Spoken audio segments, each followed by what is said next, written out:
From the blackest corners of your mind, they call, pulling you deep into shadow, twisting your senses, keeping you from sleep. It's time to face your darkest fears. This is Tales to Terrify.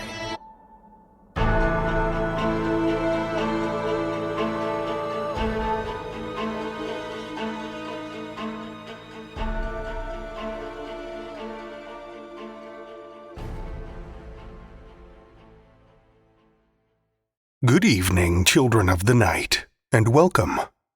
Hope the holidays have been keeping you well and truly chilled, and that you've been finding plenty of time to spend with family, friends, and fiends alike. Myself, I'm finally getting a chance to catch up on a little reading. I've had no lack of dark fiction piling up in my to-be-read pile, so I'm hoping to get through at least a few. Overall, the holidays are a perfect time to take a load off and relax. That self-care is so important for your mental health, after all. It's also something the woman in our story tonight knows all too well. But when faced with a difficult guest at the massage parlor where she works, things take a decidedly disturbing turn. Our story this evening comes to us from Chris Kuriata. Chris Kuriata lives in the Niagara region. His short fiction about home-invading bears, whale-hunting clowns, and time-traveling kittens has appeared in many fine publications.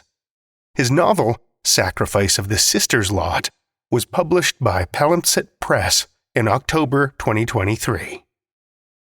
Children of the Night, join me for Chris Kuriata's Our Gentleman of Blue Bay Massage, first published in Shock Totem 2019.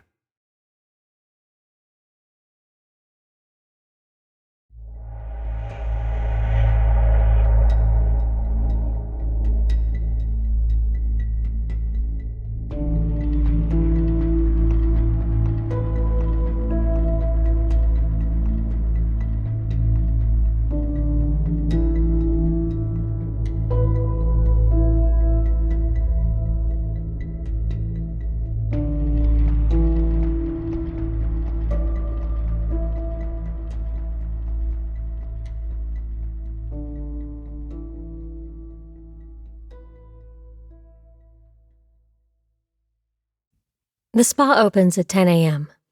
I like working in the morning. As Jillian's longest employee, I've learned the myth of big money only showing up after dark is just that, a myth. Big money also comes first thing in the morning.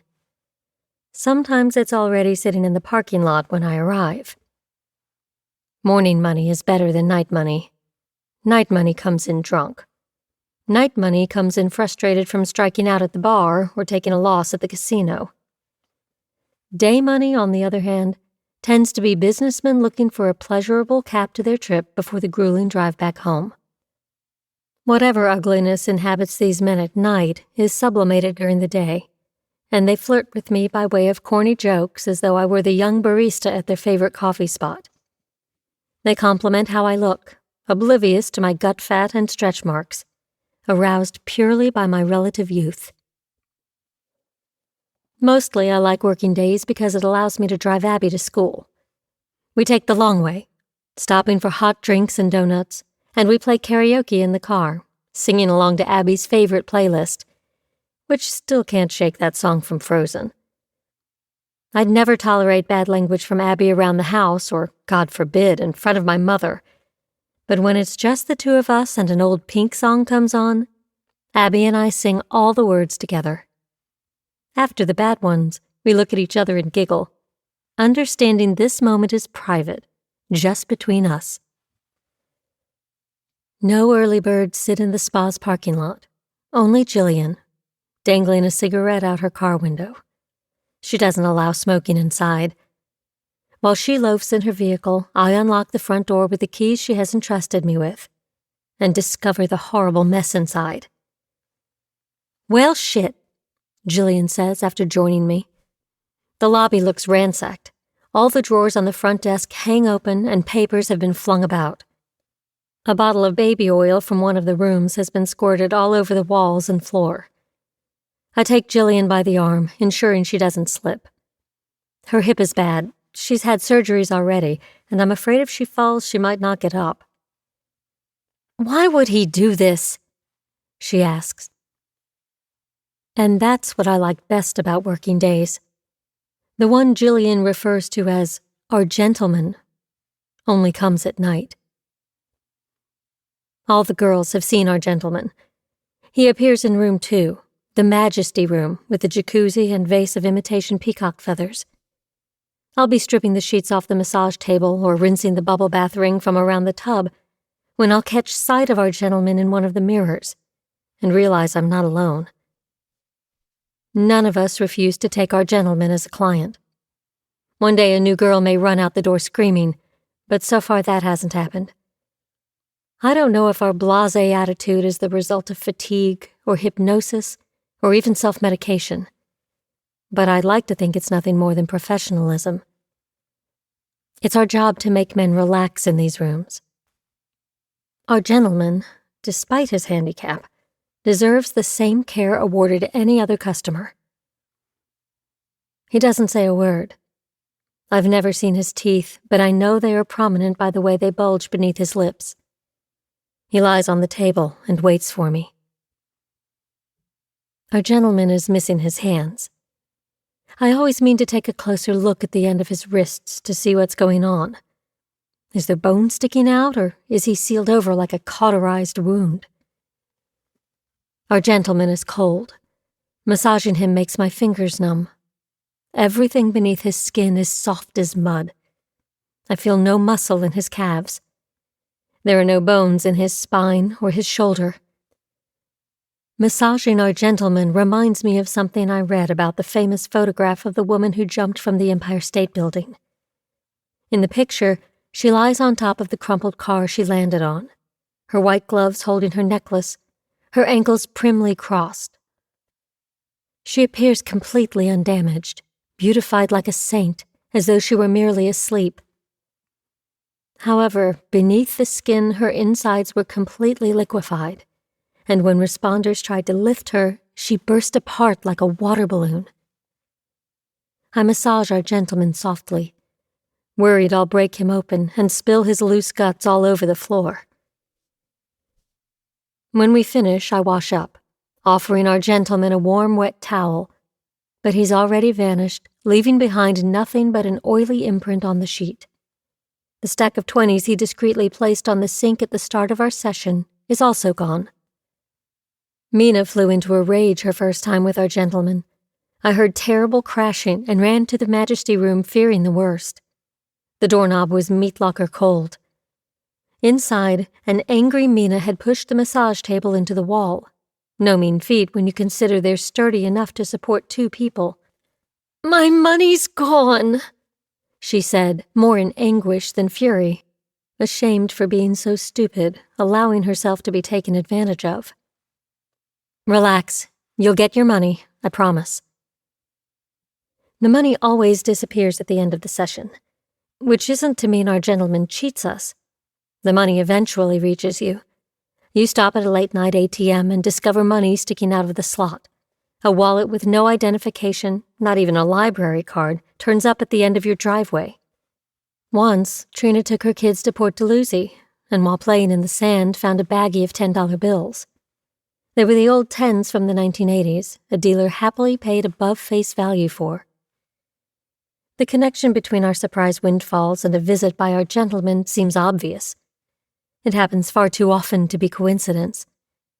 Still, a part of me can't help but wonder if we are destined to find that money anyway, and our gentleman is simply the greatest scam artist of all time, receiving credit for something he has nothing to do with. The night before discovering the oil mess, I pulled a rare late shift. Returning to the spa for night money did not appeal to me, but when Jillian asked, I felt I owed her for the gift of permanent day shift. Just this once. As the evening drew to a close, gurgling noises erupted from room 2. Nothing to be alarmed about.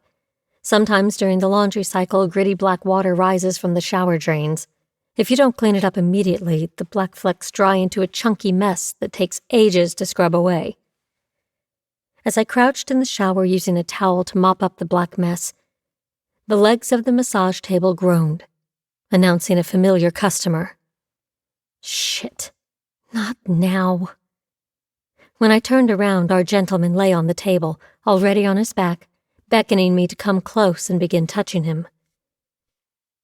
I never allow a man to feel shy, or embarrassed, or unwelcome in the spa. I have trained myself to always be smiling, friendly, and accommodating. But this time I felt finished. I was out of gas. Sorry, we're not doing this right now. The time for our gentleman to lay his money in the sink had passed. This was my time now. His mouth pressed into my bare shoulders. The lips parted and his teeth grazed my skin. Those teeth felt as long and chilled as piano keys. I stood up, ignoring his overtures, determined not to accept any more business tonight. "Excuse me," I said, cradling the wet, smelly towel as I headed for the door. Our gentleman moved between me and the door, and I felt foolish for having assumed I was free to leave this room whenever I wanted. What exactly had our gentleman ever done to engender such trust? If I screamed, would the other girl on duty hear me? And could she do a damn thing to help? Such a slap in the face to realize I'd been vulnerable for so long and never known. When I reached for the doorknob, our gentleman pressed his body against mine. My cheek and ear burned from the cold. His breath was winter wind, and the wet towel in my hand froze hard. I almost expected to hear his voice for the first time, whispering, "Bitch." I stepped into the hall and closed the door firmly, leaving him behind. My hands turned as pale as if I were wearing white gloves. Whatever debt I owed Jillian had been fully paid. Our gentleman offers night money, and I don't work for night money anymore. Mina arrives for work double-fisting Red Bull and coffee she has no intention of sharing. She smells like she never left, her body reeking of oil and lotion and wet. Water is the dominant smell at Blue Bay, from the showers and the hot tub and the laundry, no matter how many scented candles we light. Can't say I mind. I value cleanliness. Of all the girls, Mina puts in the most hours, staying on from morning till night. I have nothing against people making money. Mina is a good 10 years younger than me and has designated a specific window for doing this work, so she might as well put in as many hours as she can. Still, I sometimes feel sad for her, knowing part of the reason she's here so much is that she has nowhere else to be. She doesn't have an Abby at home to drive to school, or feed dinner to, or tuck into bed at night. "There was a big mess in here when we opened," I say. "Not for me." Mina collapses on the lobby couch, her eyes half closed. I steady the tilted coffee cup in her hand seconds before she spills and scalds herself. From my bent knee position at the couch, I spot the final piece of our gentleman's tantrum. Behind the front desk, behind one of the legs, is a gray lump more disturbing than his juvenile outburst of scattered papers and squirted oil. Seeing what he's done makes me feel sick. All the units in this little strip mall get the occasional mouse. The landlord offered us traps, reliable spring-loaded bars that will crush a mouse's spine. But Jillian chose a more humane option, a trap that catches the little critter by their tail and holds them prisoner until they can be set free outside. The trap beneath the desk has been sprung, but the trapped mouse makes no sound. The mouse does not move. Mina dozes while I take a closer look. The mouse lies on its side, their black eyes bulging. The corpse rests in a puddle of oil. Its whole body shines. An obvious scene forms in my mind. The trap going off in the night, leaving the mouse cornered and helpless, while our gentleman squirts oil over the tiny creature until it is smothered. I have no doubt if I performed a little mouse autopsy, I'd find the lungs drowned in oil. Cruelty-free trap my ass. An old-fashioned spine crushing would be more humane. Mother is in a mood, so tonight's visit is short and tense. I can't watch Abby every single day. It isn't fair to expect me to put my life aside so I can raise your daughter. 3 lousy hours. The time between when Abby gets off school and I get off work. Yet Mother speaks as if I saddle her with her beloved granddaughter for weeks at a time while I'm out partying. I don't mean for her to be a burden. I feel like I'm not doing you any favors. As long as you have it so easy with me babysitting Abby, you're never going to change your situation. It infuriates me to hear any part of my life called easy. But I hold my tongue and keep myself from pointing out the million ways Mother has things easier than me. I don't have a guaranteed check coming every 2 weeks. I have to earn by my wits. Am I not going to Grandma's tomorrow? Abby asks on the ride home. I hate she has to be involved in this stupid squabble. Couldn't Big Mouth Mother have waited to have this discussion on the phone? I smile at her. Nope. I'm going to take a break from work tomorrow, and I'll be there to meet your bus and bring you home. Abby looks skeptical. I have to stay home alone? Just for a couple of hours. You're a big girl. Abby looks down at her lap. She certainly doesn't feel like a big girl. Look, when I was your age, I always stayed home by myself. The time will fly. You can watch whatever you want on TV. You can make whatever snack you want. It's good to learn how to take care of yourself. You'll be more mature than your schoolmates whose parents still have to do everything for them. If not fully convinced, Abby is at least willing to give me the benefit of the doubt. I put on our song mix, and soon we are both singing along with Pink, knowing exactly what she means about having a shit day. Abby leaps off the bus, excited to see me waiting for her. The car stereo already queued up to our favorite playlist. How is school? Good. Abby bites her lower lip excitedly. She's got a secret that's about to blow the top of her head off. She can barely contain herself as she waits for me to ask the right question. Did you get a test back? Abby shakes her head vigorously before fumbling with her backpack. She pulls out her plastic lunch container. Encased in the tub is a large bundle of toilet paper. For one moment, I think she has found an injured bird, before remembering Abby is smart enough to tell a teacher right away if she finds a sick or hurt animal hopping around the schoolyard. My gut tells me whatever is in the lunch container is going to be much worse than an injured animal. Waving her hand like a magician, Abby peels the lid open and unravels the cheap school toilet paper, revealing a thick bundle of $20 bills. Oh, shit. Abby tells me she found the money during recess, tucked into the foot of a discarded shoe along the back fence. She knew if she told one of the teachers about the money, it would be confiscated. She knew not to tell any of her friends either. Smart girl, though smarter would be to have left the money alone. The car fills with the stink coming off the bills. They smell wet, a mixture of jacuzzi water, laundry, and baby oil. I think it's from a robber, Abby says, wanting to create a legacy of illegitimacy that will allow her to keep the money. I roll down the windows to get the smell of the spa out of the car before I gag. Because I refused to take his money the other night, our gentleman is now trying to force my services by pushing his money onto my daughter. The sight of those filthy bills in Abby's hands infuriates me, and I snatch them away, wishing both of us were wearing blue latex gloves. I'm sorry, honey, but this isn't real money. She looks crestfallen, and I'm relieved. She's buying it. I remind her of our trip to the festival in the big city, and the fake money we saw Chinese people burning to send to their family in the afterlife. This is play money. Abby takes the disappointment with dignity. She snaps the lid back on her lunch container, which I'll throw out, she's never eating from there again, and says, So, should we burn it? We pile the money between us in the driveway while I hold my lighter to the edges. The bills won't catch, they're saturated with baby oil. The faces bubble and blacken, but the money doesn't disappear in a satisfying ball of rollicking flames. I burn my thumb on the lighter many times, but I won't give up. I remain on my knees, holding the bills to the flame one by one until they blacken beyond recognition. Our gentleman will force no contract for services on me. Abby complains of a sore stomach, only picking at her Kraft dinner.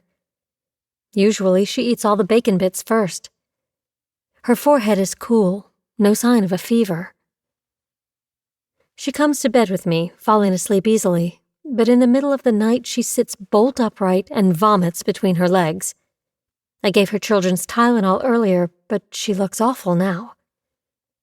The skin beneath her eyes has darkened and her cheeks look sallow.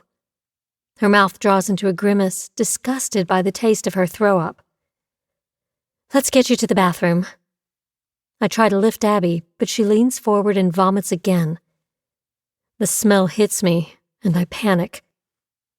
Twin tendrils of spit hang from either side of Abby's mouth. Between her legs, an enormous puddle of puke sloshes over the sheets. Abby's vomit is clear, but too viscous to be water. I know by the familiar smell she is vomiting baby oil. An entire bottle's worth has gushed out of her mouth. No! My phone tumbles out of my oily hand. Never mind waiting for an ambulance.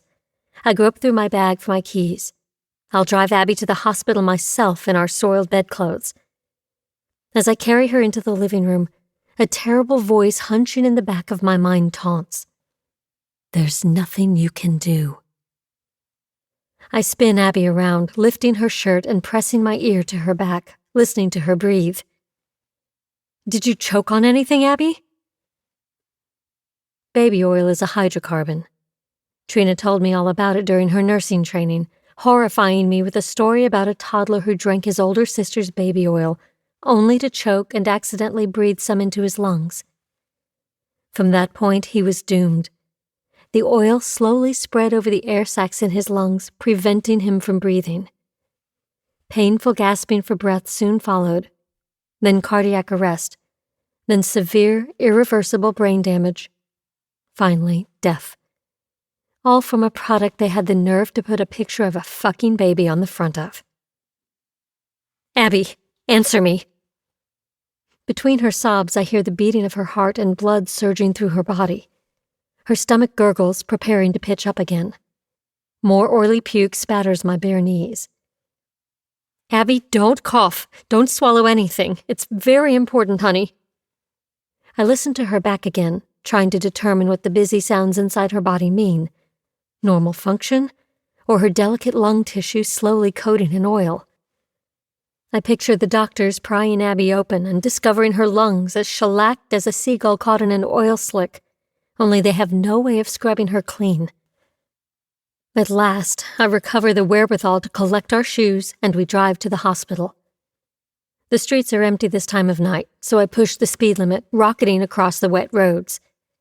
The evening has been drizzly, and I can see the reflection of streetlights sparkling in the blacktop. It looks as if the entire world has been smeared with baby oil. I may not know the logistics of how the oil got into Abby's stomach, but I'm sure I know the source. "She didn't take your goddamn money." How dare he do this? She owes him nothing. At the Geneva Street intersection, I fly through the empty red light and a flash goes off, snapping our picture to mail with the ticket. I imagine opening the mail in a few weeks, Abby already gone, and my eyes settle upon this, the last picture ever taken of her, hunched over in the passenger seat, her dark eyes and cheeks making her look skeletal, while her crazed mother pounds the steering wheel and shrieks like a demon. The flash fades from my eyes and we begin to slow down. I press my foot to the gas, but the dashboard goes black. All the gauges disappear and the car coasts slower and slower until we come to a complete stop. I check over my shoulder, hoping for approaching headlights I can wave down. There is nothing in either direction. I root through my purse, turning it upside down and spilling everything to the floorboard with a clatter. The search is futile. my phone still lies on the kitchen floor where I dropped it, probably cracked. I lift Abby out of the car, and she clings to me, so trusting, so helpless. Her shoes are on the wrong feet. I'm such a mess I can't even get her out of the house with her shoes on proper. The wind pierces our thin bedclothes. Anyone driving by would have to stop. We clearly don't belong out in the night dressed like this. But there is no one around. No homes, no all-night convenience stores. Just warehouses and miles of chain-link fence protecting brickyards and scrap metal. Even the junkyard dogs can't be bothered to answer my screams. The only light is a red blur in the distance, about 100 feet down the vacant road. I know what that light is, and with no other choice, I run to it, Abby bouncing in my arms. We run towards the familiar, discreet strip mall where we have been brought. A neon light reading "Closed" burns in the blackened window of Blue Bay Massage.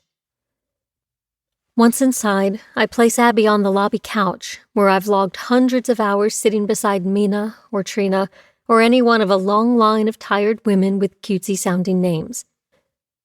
The sight of beautiful Abby propped up on this disgusting couch, looking dazed as a drug addict, perfectly symbolizes my failure.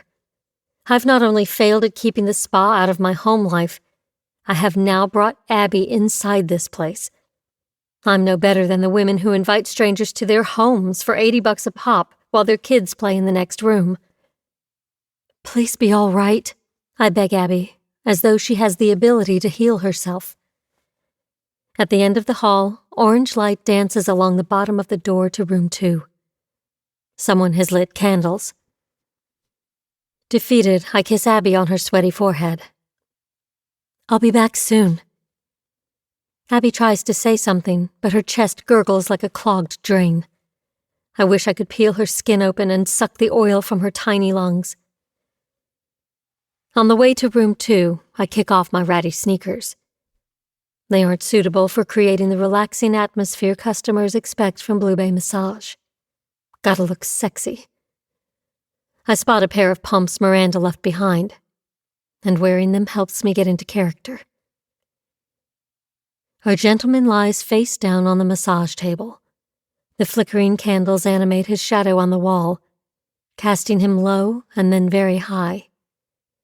In some of the shadow angles, the shape of his body changes, appearing lumpy like the body of a bull, all muscle under tight skin. In other brief flickers, I could swear antlers were coming out of his head. Nice to see you again. Customers don't care what lies we tell, so long as we sound believable. I can't bring myself to touch the baby oil. Just the sight of the bottle starts me tearing up. I recover quickly. The customer can never see you crying. They need to believe you're happy to be inside the room. I select lotion instead. This may be cold, I warn, and squirt a dollop on his back. When I begin rubbing with my shaking hands, he grunts agreeably and settles himself on the table, relaxing fully. His legs spread apart. In Miranda's pumps, I tower over the massage table. My hands work our gentleman's back, raking his loose skin with my fingertips, slowly making my way down to his backside, only stopping now and then for more lotion. Our gentleman purrs and buries his head in the pillow, enjoying himself to the fullest. I almost feel pride at my ability to maintain professionalism in the face of someone I despise. Perhaps this means I'm too far gone. Would you like to roll over? The massage table creaks and he is on his back. The skin around his mouth bulges, struggling to contain his teeth. Could they have grown bigger since we last saw each other? His mouth twitches. He's trying to grin lasciviously. I continue rubbing him in all the places he wants, but I've grown serious, like when I need to reprimand a customer or talk about money. My daughter. Our gentleman opens his lips a crack. Something black and greasy slithers behind his teeth. I'm guessing it's his tongue. You tricked her. That wasn't fair. This excites him. He thrusts his body at me, encouraging me to use more than my hands. I'm doing my job well, and he is in ecstasy.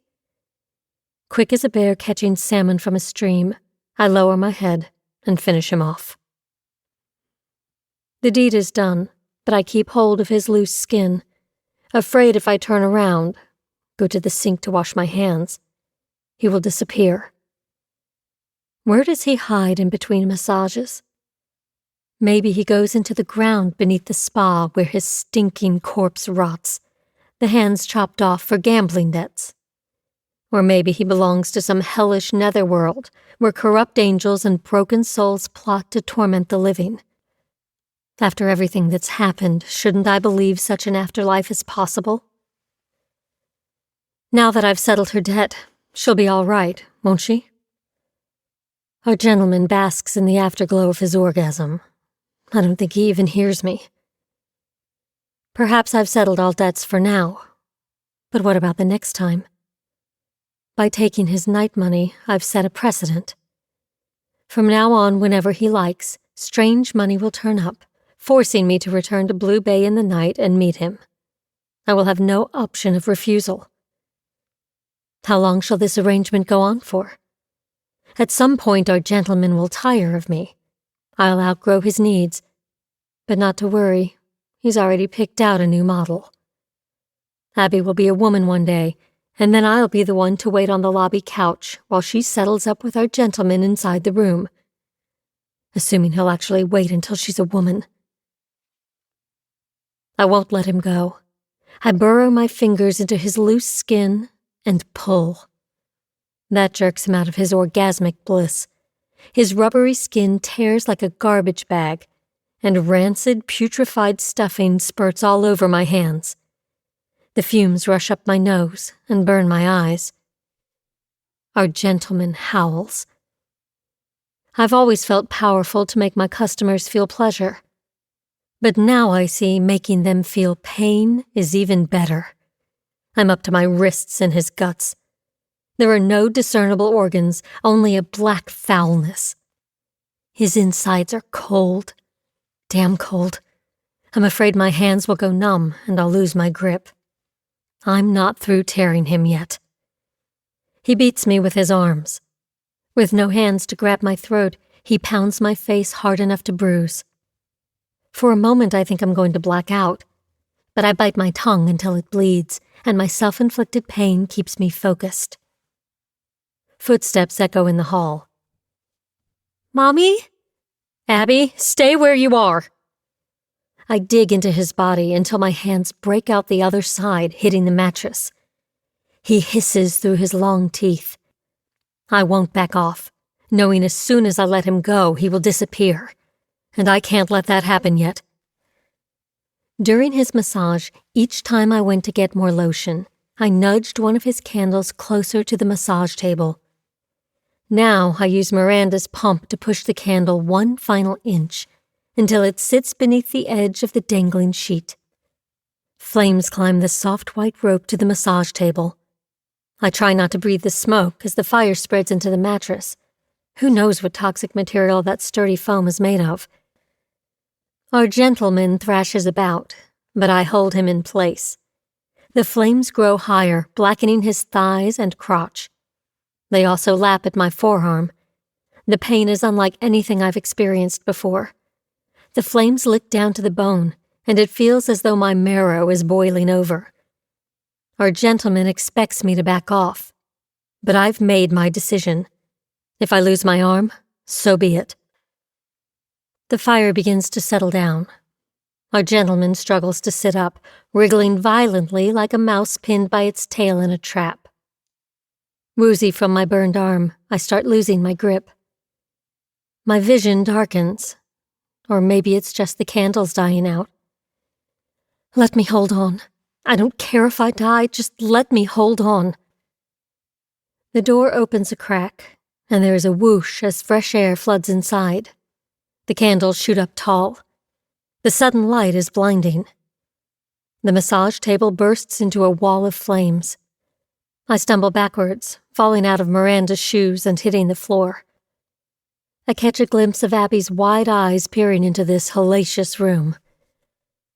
The rush of air on my burned arm shoots another wave of pain through my entire body. My arm hurts so much I wish there was a fire axe handy. At this point, I'd rather chop it off than suffer any longer.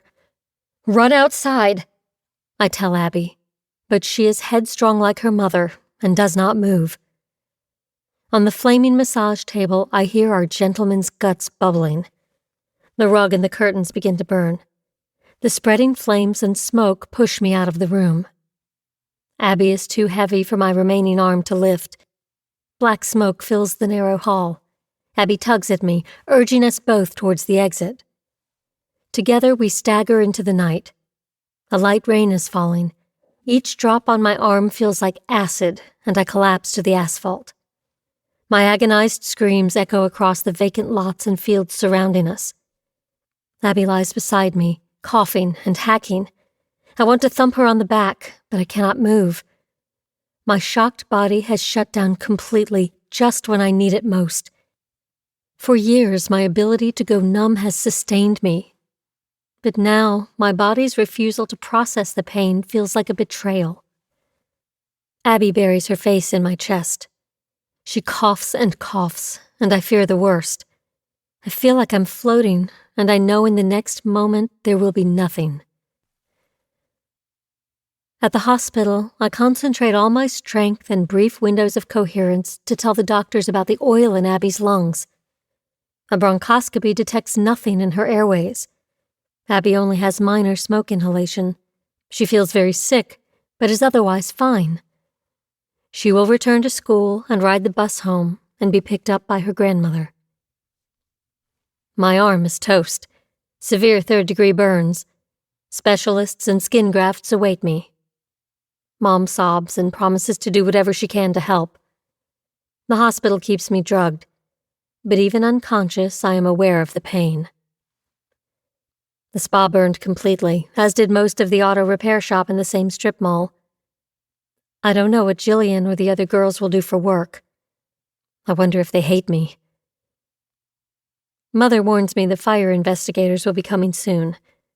I haven't yet decided what I'll tell them. Will a story about neglected candles satisfy?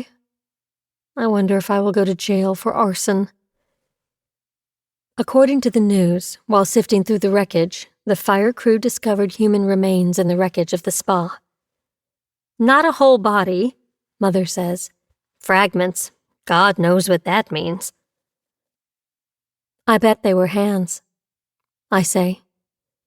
Cold, lonely hands sitting beneath the spa since God knows when. I should feel secure in the hospital, protected by its sterility. But I don't. When the doctors leave, I become a crying, jittery mess, not from the pain, but from waiting to see if any more money turns up. For years afterwards, I will constantly dread the surprise discovery of a bundle of oily, charred bills. That could be anywhere. In an empty aisle of the supermarket, lying in wait at the bottom of my mailbox. Money that will bind me to another session with our gentleman. I hope I'll be broke. I hope Abby and I starve before I'm forced back into his service. Somehow, we'll endure. I'm confident of that. We'll just turn up the music and sing along together. All the words. Because this moment is just between us.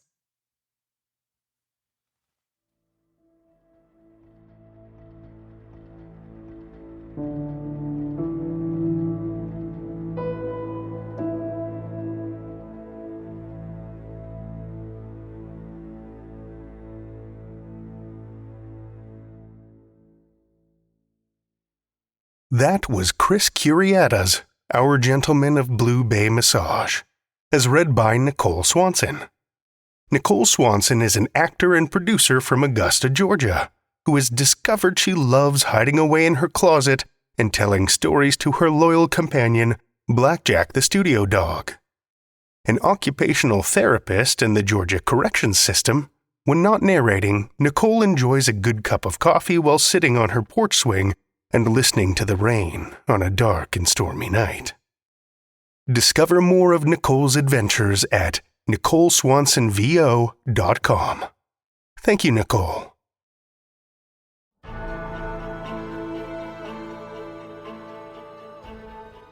Well, children of the night, the hour is late, and we've run out of tales to tell. For now. Tales to Terrify is made possible by the tremendous generosity of our supporters on Patreon and PayPal. Incredible fans like Lestle Baxter, Belcher, Amanda Carrillo, Amanda Gottfried, and Orion D. Hegre, whose generous support helps keep the lights on and flickering ominously. Not a supporter already? Head over to patreon.com/Tales to Terrify, where you'll find all kinds of perks, like ad-free episodes, bonus content, and one-of-a-kind collectibles and merch packs. Every dollar goes back into this show to make it as horrific as possible, and we appreciate it so much. Want another way to support the show that doesn't cost a cent? Head over to Podchaser, Spotify, or Apple Podcasts and leave us a 5-star rating or review. You'll not only put an unnaturally wide smile on our faces, but help new listeners discover our terrifying tales too. Why not share your love of the show out in the world with some Tales to Terrify merch? TalesToTerrify.com/merch will take you to our TeePublic store, where we've got a great collection of creepy custom and curated designs, so you can show those around you just how twisted you truly are. Tales to Terrify is produced by Seth Williams, Meredith Morgenstern, Andrew Gibson, Crystal Hammond, Spencer Disparty, and myself, Drew Sebastini, with original theme by Nebulous Entertainment. Tales to Terrify is distributed under a Creative Commons Attribution, Non-Commercial, No Derivatives license. Join us again next week as we attempt to silence the inner demons with more Tales to Terrify.